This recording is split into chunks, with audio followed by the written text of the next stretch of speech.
This is KTVO's Good Morning Heartland. Welcome back. It was popular years ago and is making a comeback. Bowfishing is one of the hottest outdoor archery activities around. Tyler Mason with the Missouri Department of Conservation is joining me this morning to tell us everything that you need to know. How are you doing? I'm doing well. How are you? Good, good. Some nasty weather out there, so I don't think anyone's going to be out today bowfishing. Probably not. But this is something that's new to me, so how is it different from actual fishing with the pole? Okay, well, it's a little bit different. It's a lot harder.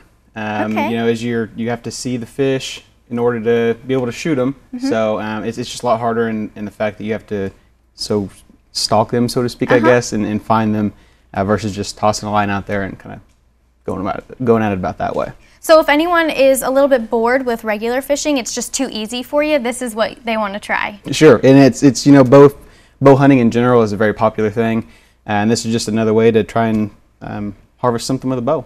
So now tell me about the equipment. You brought one here, so just explain this to me a little bit. Okay, so the equipment that we're going to need, obviously you're going to need a bow. And I'm just going to lift this up just to kind of show. And kind of the smaller, cheaper bows, what you're going to need, because usually these just get kind of tossed around in the bottom of a john boat.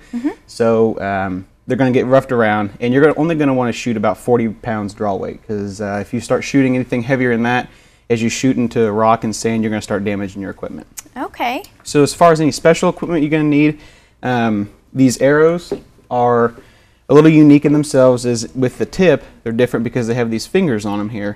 And that's so whenever you pierce the fish, as you're reeling it back in, and as the fish is fighting, the fish doesn't fall off the arrow. Okay. And then also you have this special reel on here on the side of your bow that attaches your string to your arrow. That way you can reel it back in. And you know, these are pretty cheap setups you can get. Really, you can get into them for you know, not much money. It's a good hobby. You can pick them up about anywhere, really.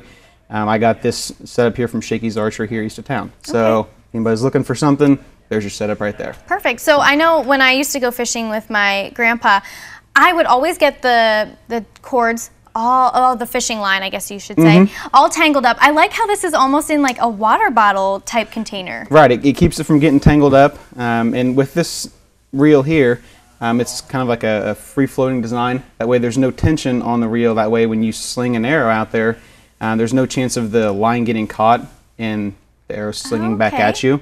So it's kind of a little safety deal with that. And then yeah, there's not much you're going to get tangled up with. It reels it right back in and pretty well does it for you. So do you need a permit to go bowfishing? You bet. You're going to need a resident or non-resident fishing permit. Okay. Or you can get by with a daily fishing permit.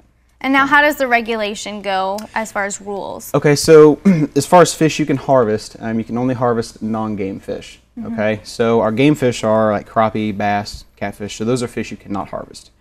Usually guys are going for carp as a non-game fish, so that's usually what they're going for. Our limit is 20, your daily limit is 20. Okay. And then in streams, you can only harvest the fish from sunrise to midnight.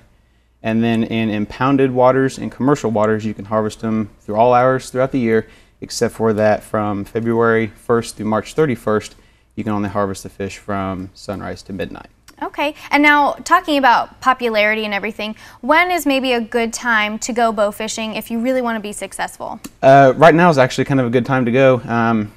Those waters that are existing temporarily through flooding, so as your riverbanks overflow, they're going to start forming in pools. And the fish are going to go to those pools. They're going to be in there kind of in shallow waters where they're going to be a little easier to see. Okay. So those are always good spots to go. And then anytime when the water has risen up into vegetation, those are always good spots to look as well. Perfect. Well, thank you so much for joining me this morning. We're going to put all this information on our website, heartlandconnection.com. If you have any questions, we're going to link up Tyler's information as well, but we'll be right back.